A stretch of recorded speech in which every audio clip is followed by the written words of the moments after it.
There's a specific kind of stress that doesn't show up on your bank statement. It's the stress you feel when your phone buzzes and you hope it's not a notification from your bank. The stress of checking your account balance before opening a message, just in case. The stress of doing mental math in your head while standing in line, calculating whether today is a yes or a no kind of day. Most people live with this stress for years without ever naming it. You might not call it fear, you might call it being responsible, or realistic, or just how life is, but it shows up everywhere. You hesitate before small purchases, not because they're expensive, but because you're not sure what else might hit your account later. You feel a tightness in your chest when an unexpected bill arrives, even if it's not that big. You delay decisions, not because you don't know what to do, but because making the wrong one feels dangerous. This is what it feels like when money controls your decisions. Not loudly, quietly. And the most frustrating part is that from the outside, everything might look fine. You might have a job, you might even earn more than you used to. But inside, there's always that background pressure reminding you that one mistake could throw everything off. Most people assume this feeling goes away once you earn more money, but that's not true. Plenty of people earn good incomes and still feel trapped by money. They still feel reactive. They still feel behind. Because the problem isn't income, it's fragility. When your financial situation is fragile, your brain never fully relaxes. It's always scanning for threats, always preparing for impact. And as long as that's happening, your decisions will be shaped by fear, whether you realize it or not. This is why traditional financial advice often misses the mark. It focuses on numbers and strategies, but it ignores the psychological pressure people are under while trying to follow that advice. It assumes you can think clearly while you're constantly worried about what might go wrong. But you can't. You can't plan long-term when your mind is stuck in short-term survival mode. You can't take smart risks when every risk feels like it could break you. You can't be strategic when your nervous system is constantly on edge. And this is where things get interesting, because there is a point, much earlier than most people expect, where this pressure starts to disappear. Not all at once, not dramatically, but enough to change how you think. For most people, that point shows up around $20,000. Not because $20,000 makes you rich, it doesn't, but because it makes you resilient. I spend a lot of time thinking about money, not in terms of luxury or success, but in terms of how it changes behavior. Why some people seem calm even when things go wrong, while others feel constantly one step away from panic. Why some people can walk away from bad situations, while others feel stuck even when they know they deserve better. And what I've learned is that the biggest difference isn't talent, intelligence, or even income, it's breathing room.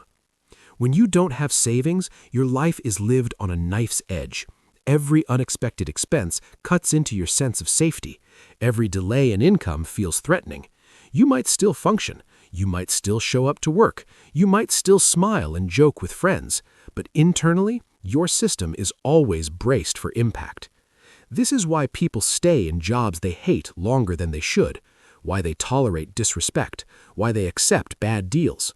Not because they don't know better, but because leaving feels unsafe. This isn't a mindset problem, it's a capacity problem. Your brain can't think about growth when it's focused on survival. Think about it like this. Imagine trying to make thoughtful decisions while standing in the middle of a busy road. Cars are flying past you, your heart is racing, your only goal is not getting hit. That's what financial fragility feels like. Now imagine stepping off the road and onto the sidewalk. The traffic doesn't disappear, life doesn't become perfect, but you're no longer in immediate danger. You can think again. That's what a financial buffer does. And for most people, that buffer becomes real somewhere around $20,000. Enough to cover a few months of life, enough to absorb mistakes, enough to turn emergencies into inconveniences.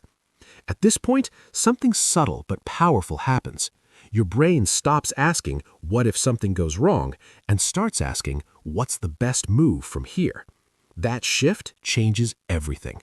Not because your money suddenly grows faster, but because your fear shrinks. The math behind this stage is simple. When you're starting from zero, progress feels painfully slow. Every dollar saved feels like effort with little reward. Setbacks hurt more than progress helps. But once you reach your first real buffer, momentum starts to matter. You're not starting from scratch every time something goes wrong. You're building on a base. And that base changes how you see yourself. Before this point, you might see yourself as someone who's just trying to stay afloat, someone reacting to circumstances, someone hoping nothing goes wrong. After this point, you start to see yourself as someone who plans, someone who can wait, someone who can say no, someone who doesn't panic. That identity shift is the real milestone, because once you trust yourself to handle problems, you stop overreacting to them. Unexpected expenses don't feel like disasters anymore. They're annoying, but manageable. Opportunities don't feel hypothetical, they feel real. This shows up most clearly in your career. When you're living paycheck to paycheck, your job has leverage over you. You can't negotiate confidently. You can't push back. You can't take risks. Even if you don't say it out loud, your body knows you're trapped. But when you have savings, the dynamic changes. You don't need to quit. You don't need to threaten anyone. Just knowing you could leave changes how you show up. You speak more clearly. You tolerate less nonsense. You take on challenges without fear of failure destroying you. And people notice. That confidence often leads to better opportunities, higher income, and faster growth, not because you're working harder, but because fear is no longer in control. This is what people mean when they say money creates opportunity, not because money is magical, but because fear is expensive. But this is also where many people make a critical mistake. They reach this point, feel relief for the first time, and immediately spend it away. A nicer car, a bigger place, a lifestyle upgrade that feels deserved. And suddenly, the pressure is back. The money wasn't meant to be a reward, it was meant to be a shield. Once you understand this, your thinking around spending changes. You stop asking, can I afford this? And start asking, what am I giving up for this? Because every purchase has a cost beyond money. It costs flexibility. It costs options. It costs peace. This doesn't make life boring. It makes it intentional. You start realizing that many things you wanted were actually substitutes for security. And once you have security, those things matter less. What you really wanted wasn't more stuff. It was less pressure. And that's what this stage gives you. Not wealth, not status, not luxury, just control. Control over your reactions, control over your choices, control over your future. $20,000 won't make you rich, but it will stop money from controlling your decisions. And once that happens, everything else gets easier.